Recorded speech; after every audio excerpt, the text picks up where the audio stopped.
when I was in college, I actually was a banker, and I'm not made to be a banker, so. Well, it was actually very depressing to me because I interacted with a lot of people, doing transactions for them, and it just really surprised me as to how much money ruled their lives. Well, I'm always worried about money. Well, that was after the divorce. But yeah, $60,000 in debt, and I wasn't 30 yet. It's the whole seduction of money and that lure of a chance to get more. The normal debt, homes, cars. We have contests to see who can spend the least amount of money. And I think one day I actually got down to about $1.50 and that's the whole day's worth of food and everything. Didn't really have much money, and I was constantly struggling. The time I was most worried about money? Well, right now I'm really worried about money. It was a domestic violence situation, and I was afraid that I wouldn't have the income. Wonder where your next meal is going to come from. Pray that everything's going to work out all right. I always worry about money, whether I have enough, whether I'm spending too much. You got to make money. There's just no way around it. And you got to do what you got to do short of illegal things. I think that if money hadn't been an issue, we would have totally been okay. The questions I have about money? If I had any questions about money, what would I like to know? What is the actual worth of $1 these days?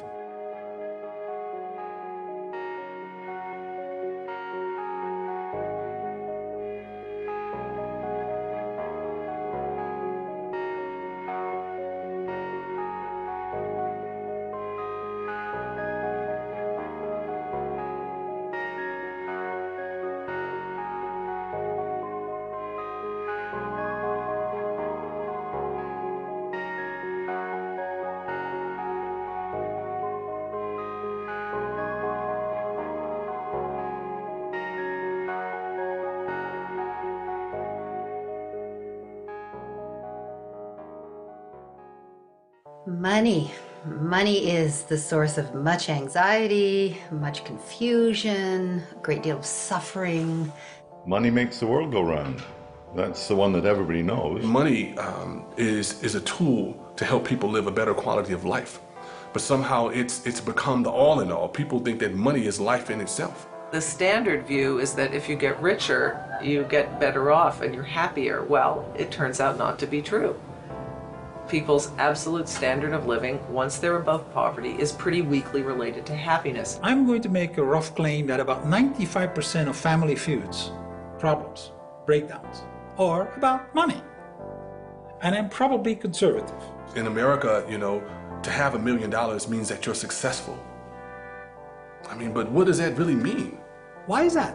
What's so special about money? Why do we deal about money as basically the breakdown in the family?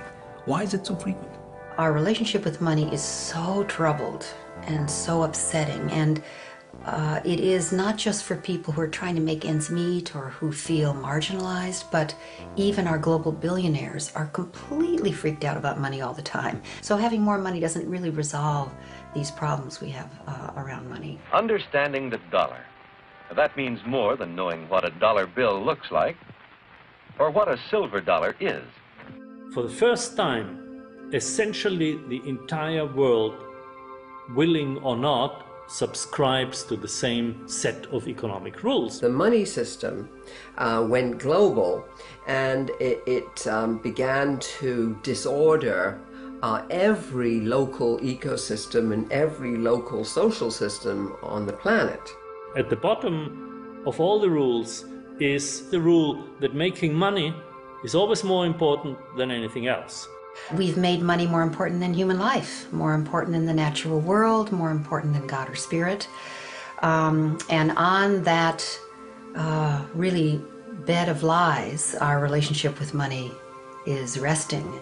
This is where we are today, is that the entire apparatus of assumptions underlying economics are simply wrong.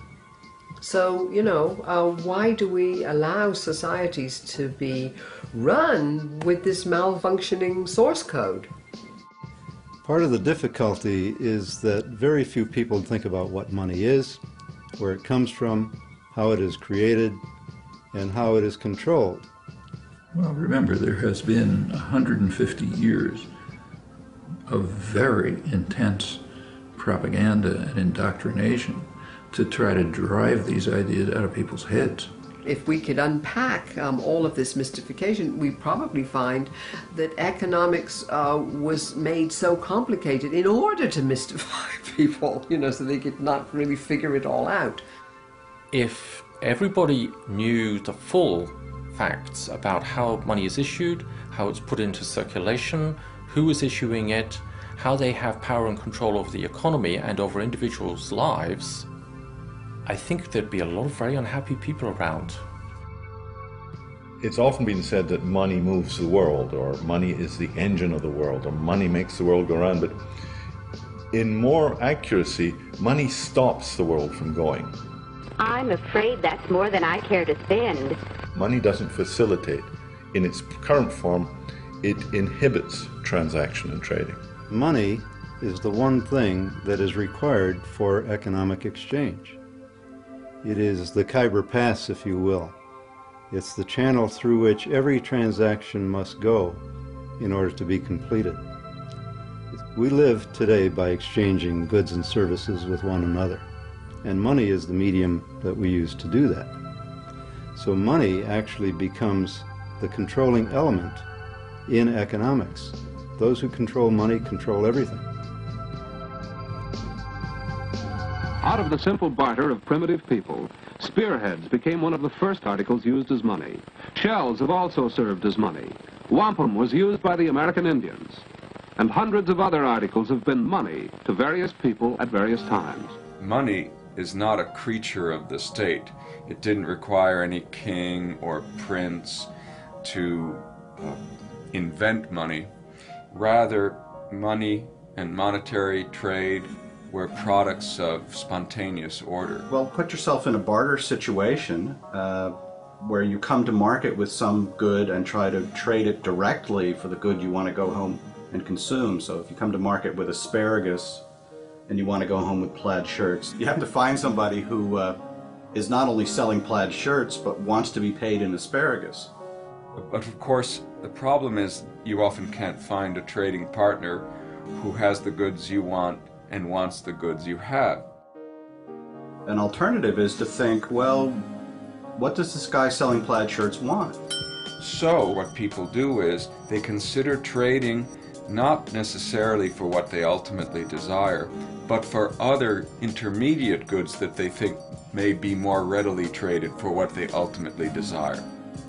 And at first, different people are experimenting with different indirect exchange strategies. So somebody may trade for salt, somebody else may be using nails, third person may be using barley. But what happens is the more certain goods get adopted in these individual efforts, the more attractive their use for the same purpose will seem to other people. Consequently, there can be a snowballing process where eventually a small set of goods, or even just one commodity, seems overwhelmingly more attractive and becomes universally adopted. And when you reach a commonly accepted medium of exchange, that's when you've got money. So it's not defined by any physical characteristics, it's not defined by any legal sanction, it's defined by this social convention that people will accept it in order to trade it away later. In the course of human evolution, societies have used countless different things as money. Is it possible that what a society chooses as its money can affect the behavior of its people? The classical, the conventional way of thinking about money is that it's a passive medium of exchange that is being used as a convenience to make exchanges between people, and that it doesn't really affect either the kind of transactions that are being performed, it just makes them easier, or the relationships between the people that are using that kind of money. Both these things happen to be proven wrong. Different kinds of money do have very different properties. And one of the key properties is the level of abundance or scarcity of the item that's being used as money. If it's abundant, you will get a proliferation of trade. People will be able to exchange their goods and services fairly freely. If money is scarce, you create a very serious problem because you prevent people from actually being able to exchange goods and services. We have a number of studies now that actually demonstrate very clearly that depending on what one uses as a medium of exchange, the relationships between the people are different. That's a huge, huge implication right there. There are different kinds of monetary systems, and some promote very socially responsible behavior, and some promote very antisocial, destructive behavior. My view of money in any society, not just modern society, is a projection of the collective unconscious of that society. And the sign, the proof of that, is that every society takes its own money system for granted. If you try and find out what people think money is, you will be mystified and amazed. It's a confusion, it's inaccurate, it's absurd, it's superstition, it's myth, it's religious, it's crazy. Most people haven't an idea, they just use it. Perhaps it'd be more accurate to say it uses them. In fact, it's impossible for the human mind to grasp the total amount of money that has been required to build the America we know today. Where then does all this money come from? Now we're getting to the point that is news. Most people have no idea where money comes from. A lot of people believe that it's the governments that create the money. I'm not sure of the exact authority under which more money is released. I know the executive has some power over it. You know, as long as when I cash my paycheck, it's there. That's all I'm really worried about anymore. It comes from a big factory. Okay. They make it? It's, I don't know, created by the government to control us. Well, it'd have to be done by the government. I mean, that's what you would expect anyways. Whether or not it really is the government is a different story altogether. Conventional money is not created by the government, as many people believe, and is not even created by the central banks. Or do they do part of it? But it is actually created by the banking system. People see these films about the U.S. Mint and the government printing office, and they see these sheets of dollar bills being run off the printing presses. And so they think it's the government that's printing money. But this is not the real source of money. The real source of money is banks. The banks have a complete monopoly on the money creation process. So the public are not actually involved in it at all, directly or indirectly. The Federal Reserve is a private institution owned by commercial banks who are members of the Federal Reserve System, which includes all the nationally chartered banks. Most people don't realize that the Federal Reserve is a private corporation and is for profit. And in fact, Federal Reserve, it's neither federal and it's not a reserve. In 1910, a group of top American bankers met on Georgia's Jekyll Island to discuss ways of stabilizing the country's banking system. Congress passed the Federal Reserve Act in 1913, giving this private corporation a monopoly over issuing the nation's money supply. How then did the power to issue something as fundamental as money fall into private hands? Initially, you can think a bank was about storing people's gold. So you come in, you store your gold at the bank, and the banker gives you a gold certificate and says, you have such and such amount of gold in my bank. Now, the basis of the paper money systems was when you could start trading those pieces of paper. Let's say you have some gold that you want to keep safe. You put it in a bank, and the bank gives you a paper receipt you can redeem later for your gold. You can now trade that piece of paper in place of the gold, as long as others are also able to redeem it for your gold. The good name of the bank on the paper note assures people that behind the piece of paper is a piece of gold waiting to be redeemed. Soon, as the people's confidence in the bank grows, rather than cashing in the receipt, the person receiving the paper simply trades it again. The paper may end up being traded many times before being redeemed for the original gold in the bank. And banks discovered that when people started paying each other with claims to the coins in the bank's vault rather than taking the coins out, that the bank didn't really need to keep all the coins in the vault in order to have enough to actually pay people who did come and want the coins. The banker realizes nobody's coming to take the gold. Gold's just sitting there. So instead of just putting out one piece of paper that says, you know, there's such and such amount of gold, you can put out a lot of pieces of paper given the fact that nobody is coming and taking the gold. And you can lend money. And the basis of that loan is the trust that people have that if they want to come and get the gold will be there. Money in the bank is not actually wealth. The only thing that makes that system work is the fact that nobody actually does come to get the gold. Now, if everybody said, you know what, I'm going to go get my gold at the bank. If everybody went and got it, there wouldn't be enough gold for everybody. You often had bank runs and bank panics. When people would have a lack of confidence in a particular bank, they would take those bank notes to the bank and demand their gold and silver. And with fractional reserves, that bank would quickly run out of the reserve metal and have to close its doors. So that's fractional reserve banking. The coins in the vault are a fraction of the claims that could be made for them. The reason the bank did it is because they were making money off of earning interest, off of those loans that were promises that there was gold in the bank.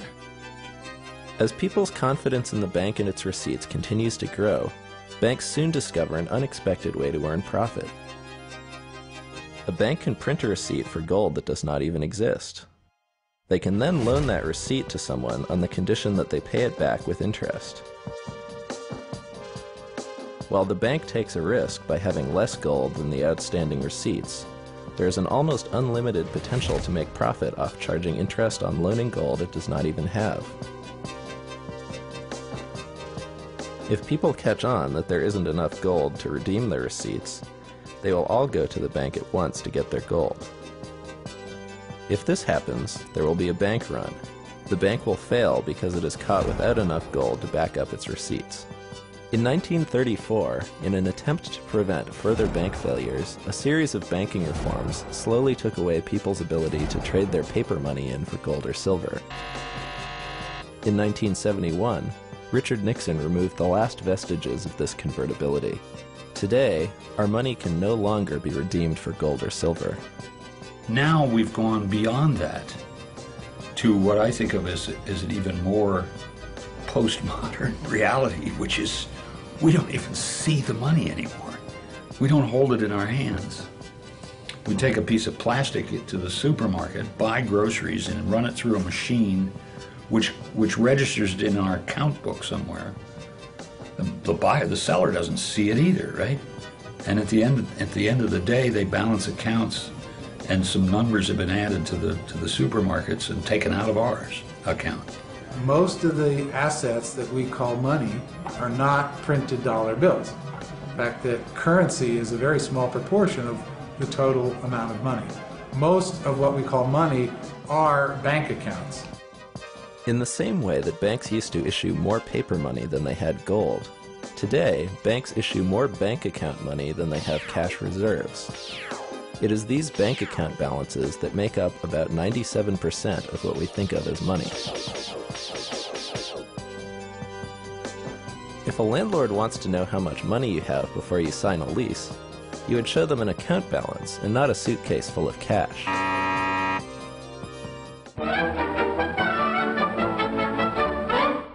Most economic textbooks never say what money is. They just say what money does. They describe money by its functions. They talk about things like medium of exchange, standard of value, store of value, or the classical ones. These are all things that money does. Money lives in a different space, in fact. It's an agreement. A lot of people think money is something that's tangible, real, and that you can pick up and handle. That actually isn't so. Money is basically an idea, And it's an idea that you owe someone something or someone owes something to you. And that idea can be symbolized by an account, where your account goes up and mine goes down, or vice versa. Or it can be symbolized by an exchange of paper currency, or an exchange of coin, whether it's gold, silver, or copper, or whatever. But those are all symbols. It's not actually money. Another misconception that people have about money is that money is a thing. But in today's world, money is simply credit, which means it's an information system. And the question is, what kind of information does it convey? It's information about claims against the economic output. You have a bank account that says you have $1 million. You know, it's nice to say I have $1 million, but what really makes it nice is that you can buy $1 million worth of things that you want to buy. So if money is nothing more than information about what we owe each other, how does the money we use every day get created? Money is created through a process of bank loans. People, companies, governments going to the banking system and borrowing money. So every dollar, every national currency you've ever seen is someone's debt. For every new dollar created in the monetary system, you have a corresponding debt. That works both for the Federal Reserve dollars themselves and for the bank deposit dollars that are based on them. Money is issued whenever someone takes out a loan from the bank. So if I walk into a bank and I want to borrow $500,000 to start a business, and I've got a good business plan and I've got customers, then the bank, assuming they agree, will give me $500,000 to start my business. There is your money, and this is your payment book. Thank you. Now, most people, if you ask them, will say, well, that $500,000 comes from somewhere else. It comes from someone else's savings. It comes from investments. That's actually not true. When I say money is issued as debt, I mean they don't get that money from anywhere. They actually create it out of thin air and create a credit in my bank account, and poof, there it is. John Kenneth Galbraith, in his book Money, Whence It Came, Where It Went, says this. He says, "The process by which money is created is so simple that the mind is repelled." And it's true. When I tell people how money is created by banks simply by making ledger entries, they just can't believe it. The private banking system literally creates our money out of nothing and loads it into the economy. The only way new money can get into the economy and ultimately your pocket is via a bank loan. This means that every dollar you have ever seen is someone's debt to a bank. The simple fact is, and it's an uncomfortable fact for many people to realize, that if all the debts were repaid, then all the money supply would simply disappear. There would be no money. And that would mean a complete and total collapse of the economy. If everybody were to reimburse their debts, if that were possible, that everybody does reimburse their debts, there wouldn't be any money left. In fact, there's more debt than money available. And the reason is that interest is not created. The catch is that they want more repaid than what they've given me. When you go to a bank and borrow $100,000 to buy a house, they will check whether you are a good credit, and then they'll decide to create the money, entering it electronically in your account, and say you have to bring back $200,000 in the next 20 years. The $100,000 of the first loan is created. The second one, the interest rate, is not created. So they send you in the world, compete with everybody else to bring in the second $100,000. That's how the money is kept scarce. It is through the competition between the different players for interest that is not created. So there's always less money than is necessary. okay? And it's done systemically. If you go to a bank and you borrow money into circulation, if the bank decides to approve your loan application, they will make two entries on their books. One is they will take your note, let's say it's a mortgage note, and that will be an asset on the books of the bank, and they will offset that with an equal deposit to your account, which is a liability on the books of the bank. So the money creation process is as simple as that. But the bank does not create the interest that you're going to have to pay year by year by year until this mortgage loan matures. So where does that interest come from? Where does the interest come from? I have to find that. Well, it has to come from some other loan that was made to someone else. So you have this inherent deficiency in the money supply. Not everyone can repay what they owe to the banks. At any given time, there is more owed to the banks than exists in circulation. Which means, inevitably, someone is going to lose the game. Someone is going to go bankrupt, and that has nothing whatsoever to do with the quality of the goods and services or the efficiency of the business. Nothing at all. Everybody in the economy is vying with everyone else to avoid defaulting on their loans to the banks. And the only way they can do that is by competing with one another for an inadequate supply. So it's like a game of musical chairs. It assures that there must be some losers, regardless of how competent they are in conducting their business. The money we get when we receive a loan is called principal. Our debt, however, is not discharged when we repay the principal. Bank loans are all made on the condition that people pay both the principal and the interest the bank charges. However, money can only be issued as principal. No one creates the interest, so the amount of debt owed is actually far greater than the amount of money there is to repay it.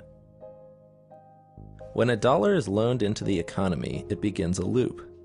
Joe the farmer gets a loan from the bank and pays Tom for fixing his tractor. Tom pays Jane for bread at the local bakery, and Jane in turn buys the wheat from Joe, who can now repay the loan. The problem is, Joe owes the bank interest on top of the principal. In order to avoid losing his property to the bank, Joe must go find other money making its own loop in the economy. He can now repay his loan with the interest, but the people in that loop are left without their money. They still need money to facilitate their exchanges and to repay the loan that issued the money they had been using. The only place they can get it is from other such debt loops. Since all money has an interest price tag attached, there will never be enough money to repay all the debt owed to banks.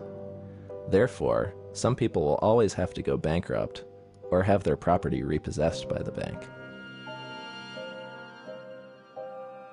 It's crazy. Sometimes it worries me because, you know, what if there was like a collective understanding about how phony the money is when it comes down to it?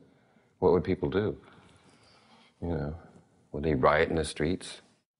Who's propagating the illusion behind the money?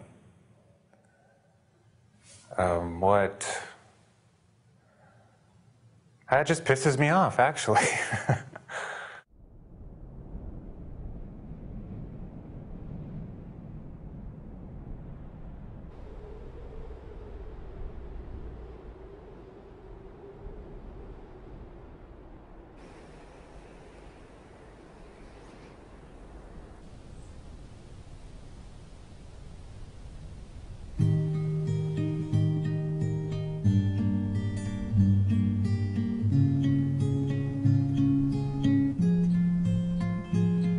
Whenever it rains, the trees direct a certain amount of the rainfall to the bark, and this bark is set up in these elaborate patterns to direct rain all the way around the tree.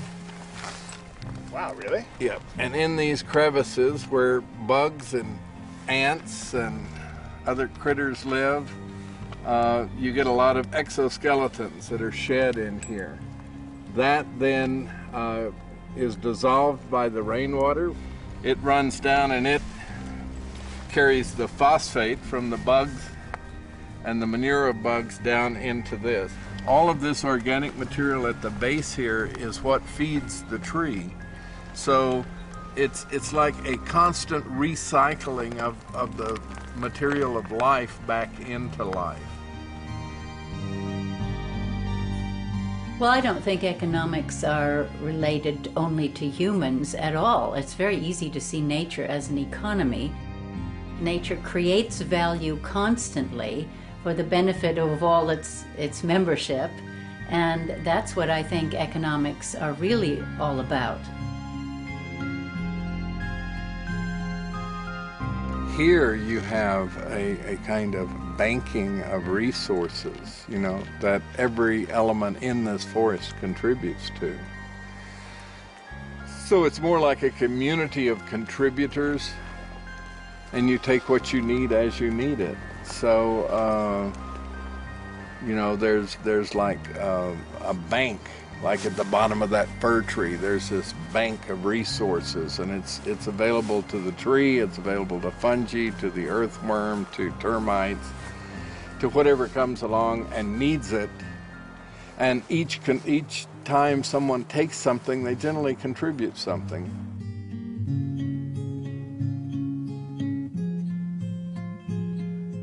There isn't that kind of profit motive or interest or any of that in natural systems. It really isn't necessary to have more than you need, unless somehow you're acculturated to that belief system. So there's a kind of scarcity boogie bear in human culture that always has us feeling as if there isn't enough or there's not going to be enough. So we've got to quick gather as much as we can and store it where no one can get to it and steal it from us or rob us or whatever. And then it doesn't really matter if we even use it. Most people's experience with money is that money is scarce. And in today's monetary system, it is scarce.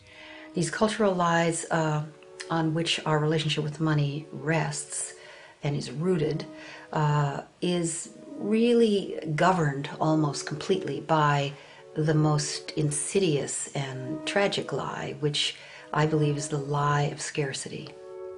Even the Federal Reserve publications claim that what gives money its value is its scarcity. And this is false. It's not the scarcity that gives money its value. When we're talking about credit money, what gives it value is its ability to requisition whatever you want or need from the marketplace. We actually swim in a set of unexamined, unconscious beliefs. And we look out into the world and we just fear that there's not enough to go around without any evidence, really. And then we make that true. The domination model artificially creates scarcity, and that scarcity is one of the ways that the system actually maintains itself. Not only material scarcity, emotional and yes, spiritual scarcity. I mean, what does it mean to have enough money? I mean, I guess you always want a little more. There's not enough time, there's not enough money, there's not enough sleep. So it's a constant battle with there's not enough, we don't have enough, it's not enough, I'm not enough. And that is a mindset. It's an unconscious, unexamined mindset that creates distorted behaviors that are inconsistent with who we are. The same thing that keeps a rich person from giving is the same thing that keeps a poor person from making. It's that conditioned way of thinking and seeing that we have to really begin to address. Those who consider themselves poor in this country are not poor. I think it's this scarcity mentality. You know, I think it's a belief system that we all carry. And that there's not enough belief system has a second part to it. There's not enough to go around, and someone somewhere is going to be left out. And that inevitable fear or certainty that there's not enough to go around and someone somewhere is going to be left out is actually at the base of our political understanding of the world, our systems of governance, our educational system. It's even at the heart of religion. Of course there are scarcities that happen naturally. There's a disaster, there's a flood, all kinds of things can happen. But here you have a system that artificially creates scarcity so that then you get people who really are fighting for the spoils, and since there's so much control from up on top, it is a way of maintaining the disunity and the confusion of those on bottom. What it is, it's emasculated men. And what do men do when they're emasculated? They compensate with hypermasculinity. When you leave, particularly men, with no options, they get violent and they get destructive. I don't care where you're talking about. Go to Russia. What do you think the Russian gangs are? Go to Northern Ireland. Go anywhere in the world. These devastating dynamics are engineered. So our experience of money as being scarce is an artifact of the money system. In a properly run monetary system, there will be no scarcity of money. There's not enough to go around and someone somewhere is always going to be left out gives us this very difficult and unfortunate permission to leave people out. Because if someone's always going to be left out, then it's your job and my job to accumulate more than we possibly could ever use or need to distance ourselves from ever being one of those poor people who gets left out.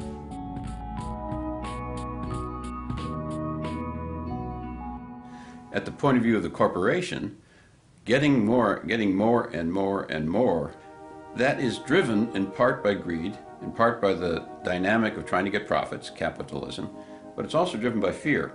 Because if you don't do it, if you can't expand faster than the next corporation, they will get research money, and they will get marketing money, and they will beat you and may drive you out of the game. You're not quite as efficient in this plant as you ought to be by our calculations. This is the banker speaking. And so therefore, we're going to either raise the cost of your credit and drive you to do bad things to your workers or to your community or to the environment in order to boost that return and boost your stock price. And we will lend to you under those terms only. The nice way of saying it is nice guys finish last. If you're callous to the effects on others, you have a potential to rise. The odds are that you can compete your way up. If you care and are socially concerned about others, you're at a tremendous disadvantage. So I think the competitive dynamic that we have does sort of weed out a set of people for success. But I would say that what it weeds out for success is not competence, not creativity, not intelligence, but callousness far more often. Well, I think if you look at how economies actually function, they function with both competition and cooperation. And so I think both can coexist. We have probably leaned more toward competition, and I think we could use more cooperation. But I think either one in its extreme can be dysfunctional.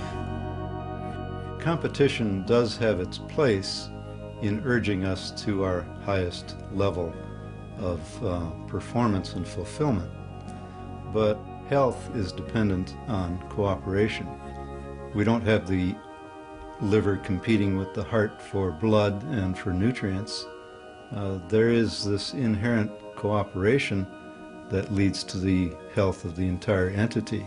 The nature to which people are able to be social, civilized, sympathetic, is quite amazing, and it's in contradiction to the nature of the money. It's interesting that anybody, whether you're a man or a woman, whether you're aggressive naturally or very sweet and cooperative naturally, if you're going to have to make the money to live, I make you a prediction. You're going to have to fight for it.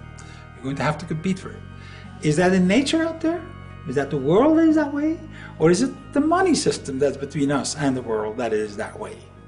I make the second claim.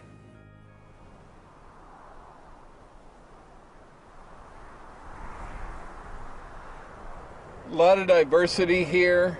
We're starting to see a whole different array of plants come into being. So there's some lupins here. There's some strawberry, small wild strawberry. This broom with the yellow blooms on it. This is a nitrogen fixer and is stabilizing these slopes. And decomposters here, they're harvesting that broom. So what are these ants doing for the whole situation? Well, basically they're breaking carbon down. They're taking carbon, gathering it together, and breaking it down. You got a great part of the Umbellifera family. This is yarrow. They're deep-rooted, so they bring a lot of minerals up from the parent material. They'll go below this sand and dig into more than silica to bring up things to the surface that'll nourish these other plants.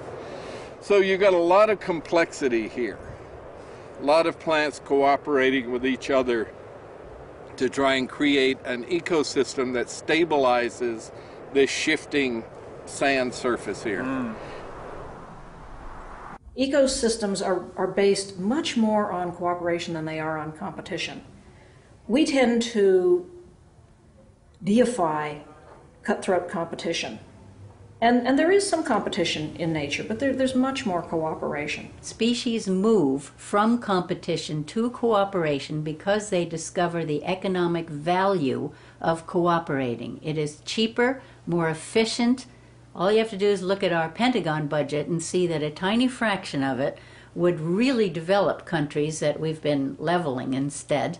Very much more cost effective to make friends of them than it is to keep them as enemies.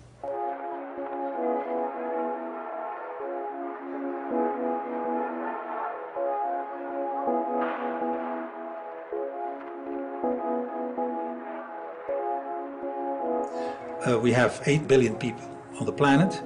There's 1 billion of those that are happy to work but can't. There are no jobs for them.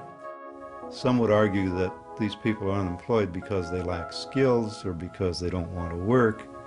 And that may be true in a few cases, but in the vast majority, that's not the reason why they're impoverished. The reason why they're impoverished is because you have this scarcity of money. The first question I asked is, am I going to be stuck being a janitor forever?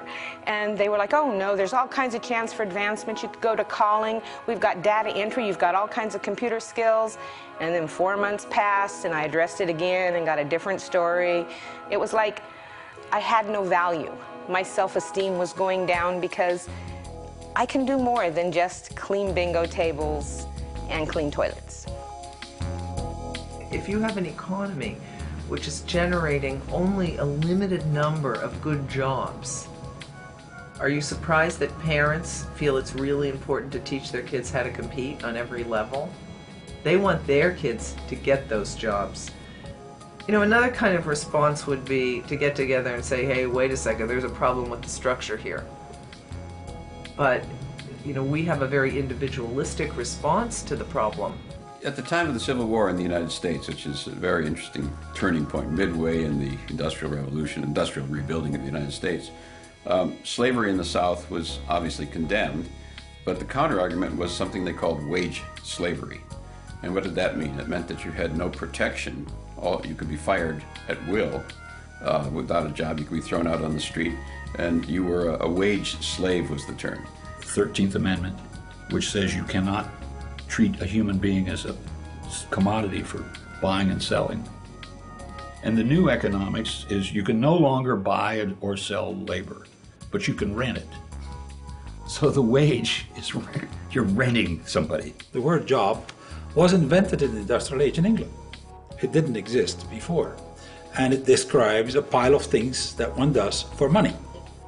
Work is a very, very old concept.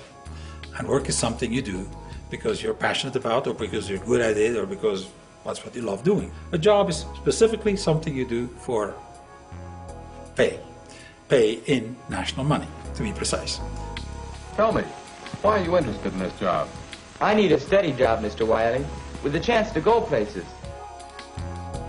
People like Woodrow Wilson and Abraham Lincoln said that if America became that sort of society, the society in which everyone became, the vast majority became wage laborers or wage slavery as they used to call it, we would lose the freedoms that made America great. If you, say, were in such conditions of duress, you know, that you just couldn't survive except by being a slave, you might sign a contract that says, okay, I'll be your slave. That's by your own free will. I mean, are we going to take that seriously? I mean, you know, under some pathological assumptions, I suppose. We live in an economy which takes 80% of each new generation and educates that 80% to obey orders and to endure boredom, and stifles their creativity, and stifles their capacities, and curtails them.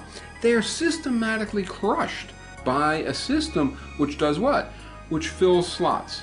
And 80% of the slots need people who just do rote, tedious, repetitive labor, at least at work, and therefore are acclimated to doing that. Most of my jobs I've never really liked. I've never said, this is great, I can't believe I'm getting paid to do this. Yeah, there was a job I really, really despised, but the money was really good. I mean, it wasn't the job that I wanted, you know, and my daily life and my work experience was just not making me happy. I mean, you could say, you know what, this is a terrible job, I don't want to do it. It's a free market, you have total choice to not show up under these terrible conditions. At the same time, if you don't, little problem here, you're not going to eat, and your family isn't going to eat. And that's why people do it. Yeah, I really hated that job. I think many of us nowadays feel the way Charlie Chaplin role modeled long ago, like cogs in wheels, that we're stuck in the machinery of our economy, that we have very little choice. We have to work a 9-to-5 job and watch a little TV and go to bed and do it all over again. I want to have a more rewarding experience, I guess, with life, and based not just to make money and to say, oh, this year I made 10,000 more than last year. I think that this whole idea of the middle class in this country is ridiculous. There is no middle class. There's no such thing as that. You know, they're the working poor too, because their whole lifestyle is financed to death.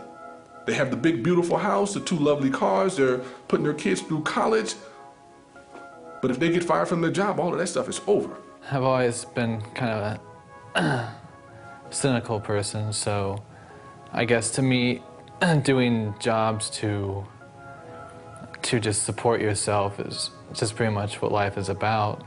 It's that we do the work we do so often simply for the money. Now, since we're all chasing this money around, it utterly patterns our society. So hardly realizing it, they come into their purchasing stage and are off on a wild, non-stop ride.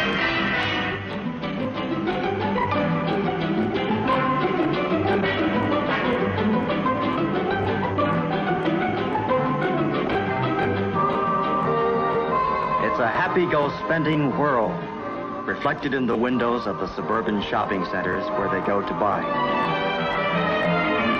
I claim there's enough work in the world for everybody, forever.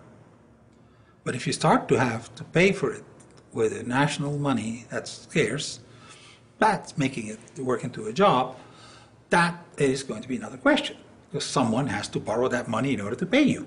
As we get rid of more and more and more jobs, we may have to get to a point where we redefine the meaning of work. And you're going to have to find other ways for people to support themselves. Work, there's an infinity of things we can do. We can make every city, every garden, every house a paradise. There's an infinity amount of things to be done to reach there. Don't expect to be paid for it in national money. Don't get that idea. So we have to find another way, what people can do in a post-industrial age.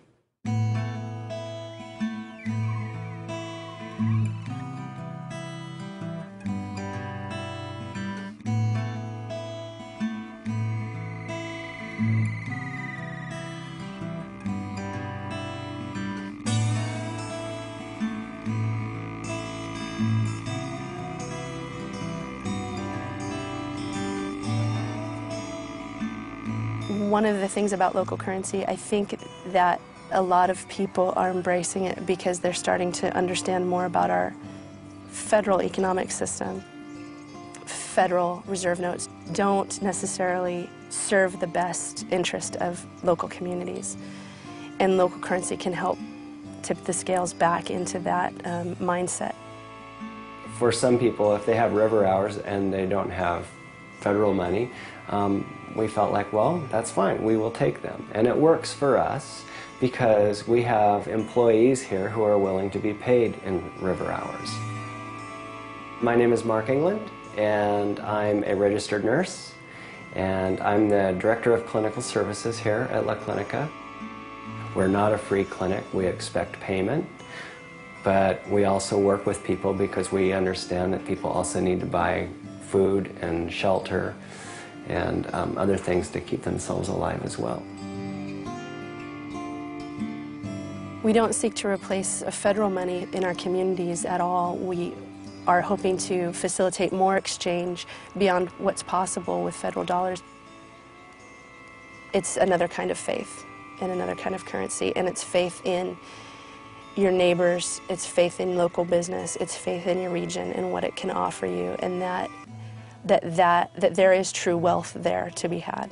Not many of us remember that this country was built on decentralized issue of currency. By and large, what it meant was that the various regions of the United States could develop in a decentralized way according to the resources and the skills that they had in that region. And that's what created the great diversity and economic wealth of this country. Complementary currency, in my definition, is an agreement in a community to use something, just about anything that they can agree on, as a medium of exchange. That's other than national conventional money. The first thing that one has to understand about complementary currencies is that there are as many different rules that you can want to invent. In national money, there's only one. Okay, that's basically the same worldwide. In complementary currencies, different communities agree on different rules. It is complementary because they do not replace national money.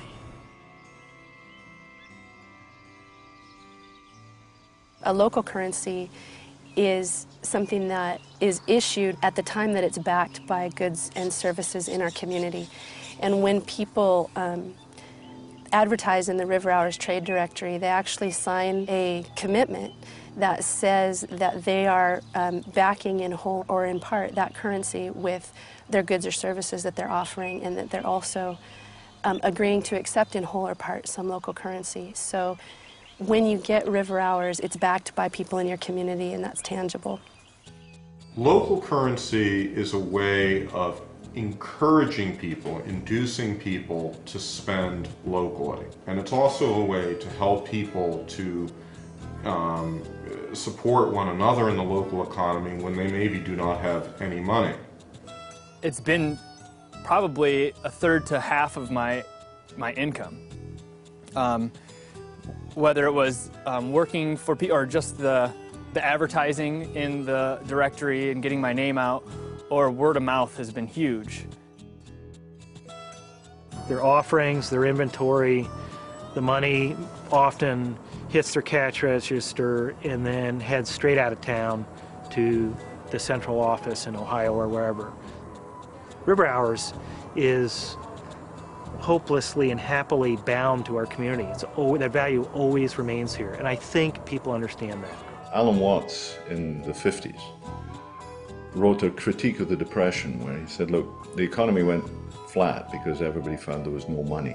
There's plenty of work needed doing, plenty of people wanted work, plenty of goods in the stores, but nobody could afford them, nobody could pay for them because we had no money.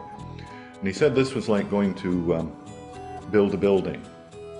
And you've got the materials, you've got the tools, you've got the skills, you've got the drawings, you've got the planning permission, you've got the weather, you've got the will.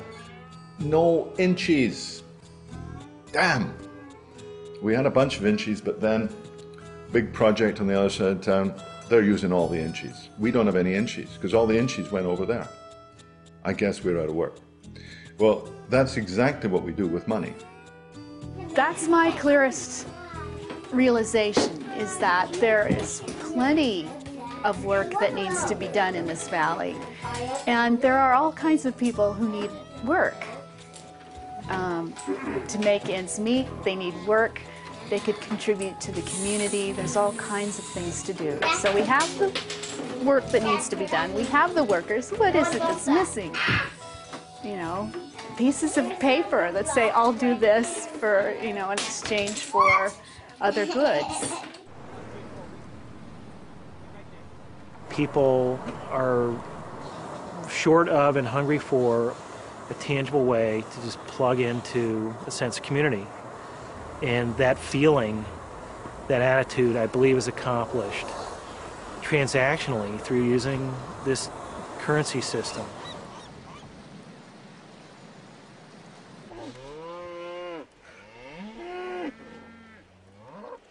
Once they get the concept that, you know, we can spend the money here and it stays here and it helps out our school system and our children and our future and everything, people really get a hold of it again.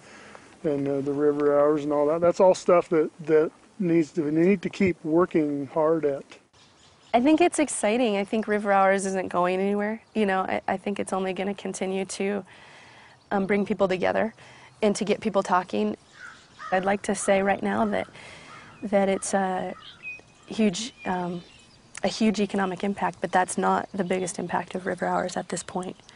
The biggest impact is people starting to shift into recognizing and realizing that local communities can become more self-sufficient in every way.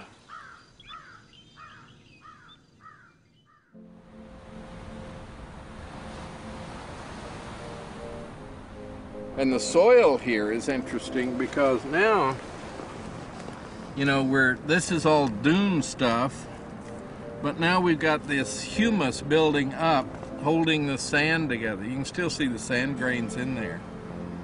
But, so these dunes have been established for a while. So they're totally covered in vegetation.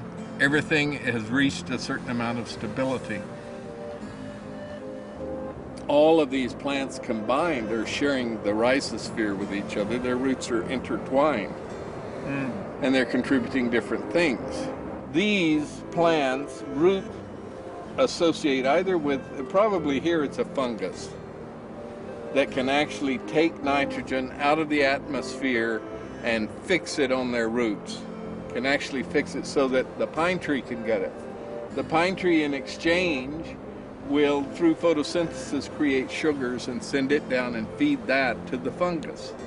So there's this interaction going on all the time that is mutually beneficial. What we're doing is really reinventing the exchange process. We need to mediate exchanges in a different way than we've done before. The debt money system creates money on the basis of interest-bearing debt. It's not debt itself that is at fault. It's the interest component that's attached to the debt. And the interest component does not get created when banks create money on the basis of collateral. Some people are really Luddite about this, and they think, well, we should be back to gold and silver, and that's a metal, precious metal that doesn't change with time. That's all nonsense in my view, just nonsense.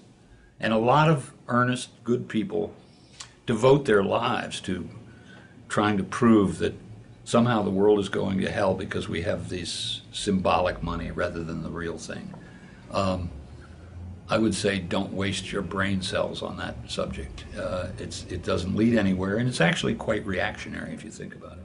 We have to start thinking about money as an information medium, not as a substantial thing. It has been merely an information medium for a couple of hundred years in most respects. But nonetheless, we've stuck ourselves with the idea that there's only so much money. That's the core of its reality concept. That all there is so many trillion dollars or euros or yen, and what we're doing is juggling them. Comes from you, goes to me, goes to him, goes to her. It's to and fro, and we're juggling with a real thing. Therefore, we are always going to have shortages. How can we mediate our exchanges without creating a pervasive sense of scarcity? Are paper currencies like river hours really the best way to solve this problem? Or are there other, more effective approaches? River hours print their currency. And as soon as you print a currency, you have, in fact, in my opinion, created a problem, because you've created a limited supply currency, which means there's only so much currency as there are notes in circulation. And then you end up with the same problem you have if you have something like a currency backed by gold, which is there's only so much gold. A mutual credit system, there's unlimited currency available in potential, and that's one of its great strengths. In a mutual credit system, each person has an account. And at some times your account may be positive, at other times your account may be negative. Now, it's this allowance for a negative balance that is the fundamental feature of a credit clearing system. This negative balance represents credit that's been extended to you by the rest of the community. My name is Francis Ailey. I'm the president of Fourth Corner Exchange. We are a mutual time exchange, mutual credit exchange system. We have over, as of today, 650 members, and about 400 of those are in Bellingham. I'm Jean Brecken. I offer reading out loud, singing, playing the piano, word processing, writing, and office work. Hi, I'm Lynette Allen, and I'm offering websites, design and development. One of my favorites is I have this great apple tree, so I have a lot of apples that I have sold for time dollars and changed a 4-year-old's concept of where apples come from.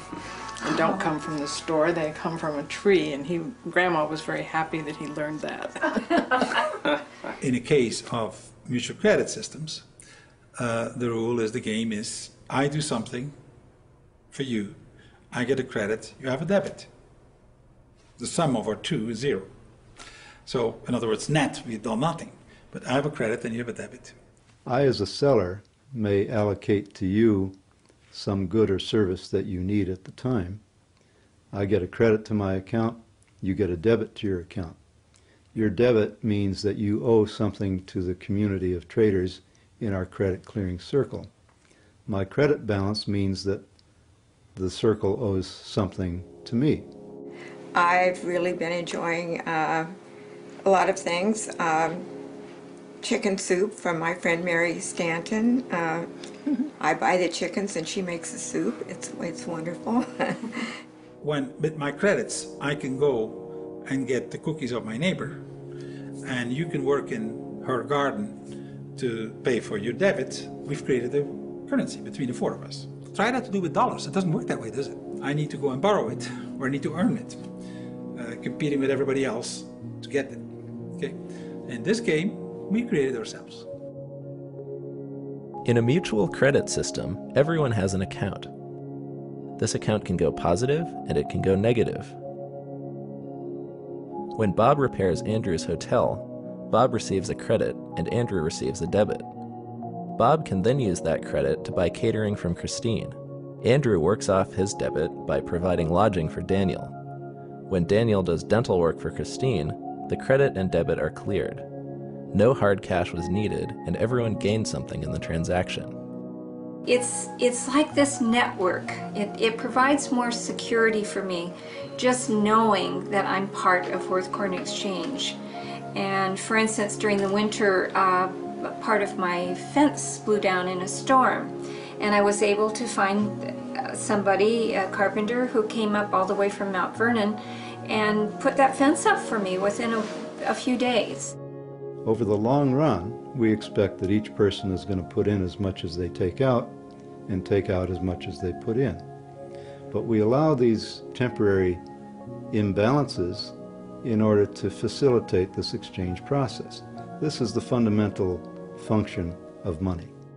As more people join the mutual credit clearing circle, this process can become more dynamic. Ultimately, no matter how big the circle gets, the value people contribute should remain equal to the value they take out. This is money created not by a hierarchy, but it's a medium of exchange that's created between us. Okay? we create the medium of exchange. Second, there's no interest. Okay?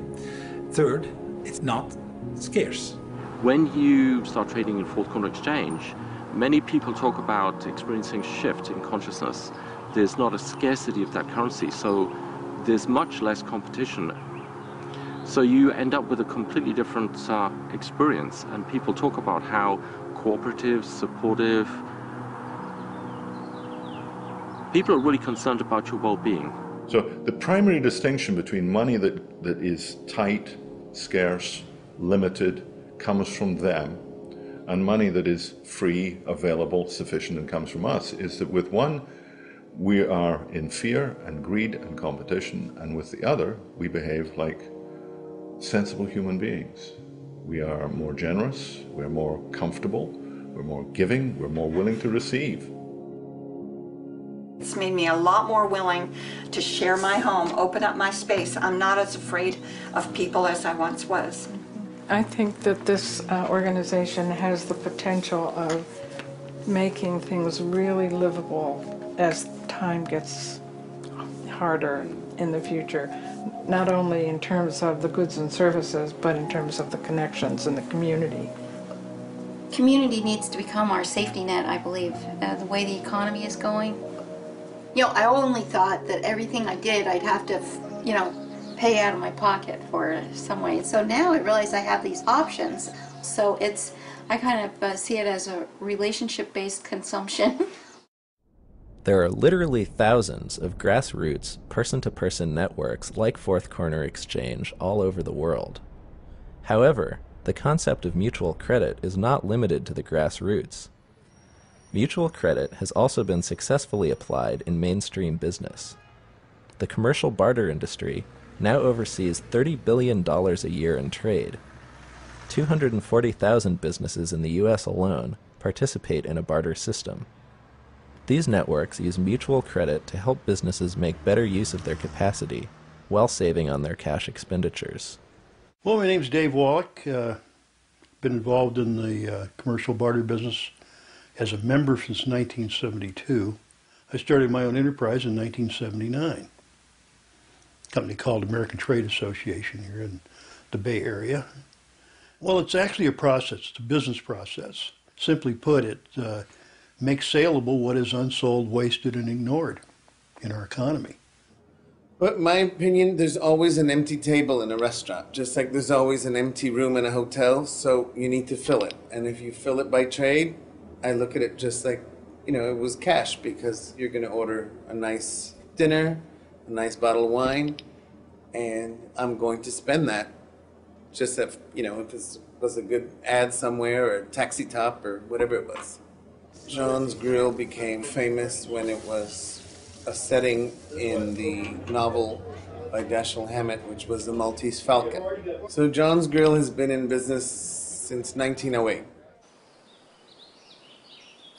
My name is Kaz. That's my nickname. My real name is Richard Kazmaier. I've been in the wine business about 20 years. I was the first organic grower of grapes up here in Sonoma Valley. And we're in the town of Kenwood. And I've been using barter for almost 15 years. Excess capacity in business, simply put, is business that they could do but are not doing. One example would be like a printer. And his capacities are press time. So he's got these presses that he's paid a lot of money for. They're sitting on the floor, and they're running half the time. He's making a profit doing that. But they're only running half the time. That means he's got a 50% excess capacity. All right, this is Club Sportiva. We're a luxury car share club, and as you can see behind me here, we've got some really exciting cars. At Club Sportiva, our members have access to drive the cars, so it's like a timeshare for sports cars.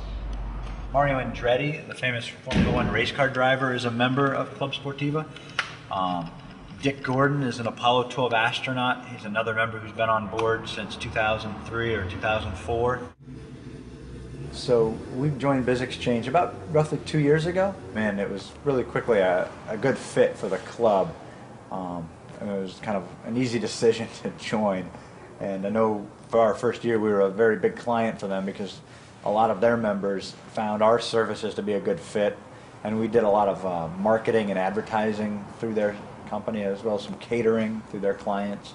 So it was a kind of a perfect match that immediately, once the fire was stoked, it was going quickly. You could buy things that you're presently paying cash for. It could be legal service, it could be printing, it could be automotive repair, dental, medical.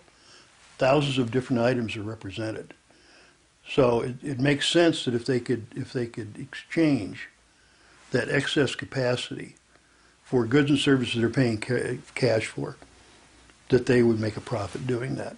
I'll sell my wine, and then for that, we've had a dentist, chiropractor, electrician, plumber, a roof repair guy, printing of brochures, business cards, silk screening of shirts. We've used a pretty good gamma of services. For the small entry price to get into the network, which I think it was $100, I don't know what it was nominal. It was almost, that shouldn't be even a consideration. It's really more, well, how would you spend your dollars, your BizX dollars, once you start having dollars to spend?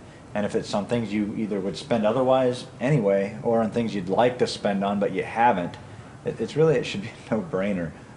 Through the use of bringing this efficiency into the economy and utilizing what has been wasted and ignored, we bring tremendous efficiencies to the economy. So if we take wasted resources and able to turn them into something productive, we now have reached a sociological goal also. So what we're the ultimate business ecologists.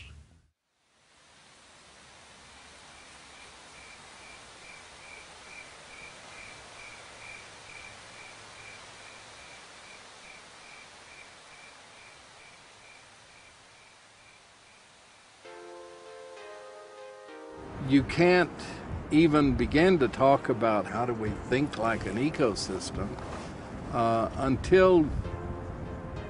until you're aware of your place in your own culture, in your own society, that you aren't the only thing worth consideration, that everything around you is part of you, and that you have a responsibility for those around you.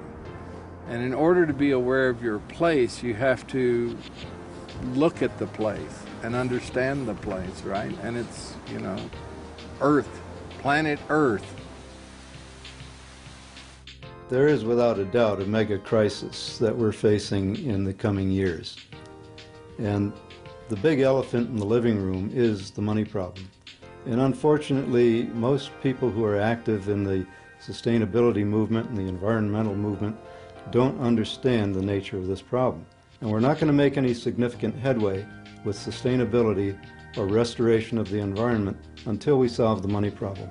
This is part of the hallmark of a pre-democratic society, is that it functions by taboo. We have certain assumptions, we accept them, we do not question them. If you want to be part of the tribe, you will speak the language of the tribe and you will follow the rules of the tribe. I think that we will evolve to, number one, become aware of the blind spot of that what money does to us. That our money is actually like an iron ring that we put through our nose, and it's leading us in directions that may not be the ones that we want to go consciously.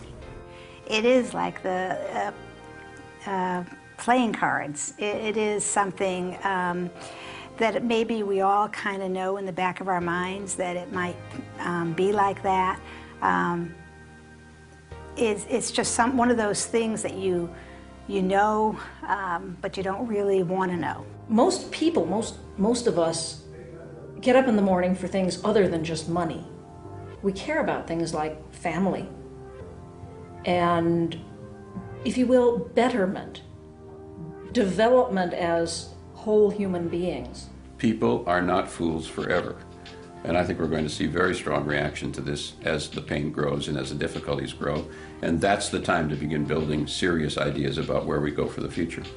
I think we have the opportunity to bring forth an environmentally sustainable, spiritually fulfilling, and socially just human presence on this planet. And I think that is the power and possibility of our time. I think we can use money as a tool, as a servant to what we want to become, rather than be victims. We don't need to have all this suffering around money. We can free ourselves from it. And the economy can be much healthier and much more of service to all of us. Time to become aware, time to have a consciousness of our potential. And I think our potential as humans is infinite. Let's not limit ourselves through the medium of exchange. Time to wake up.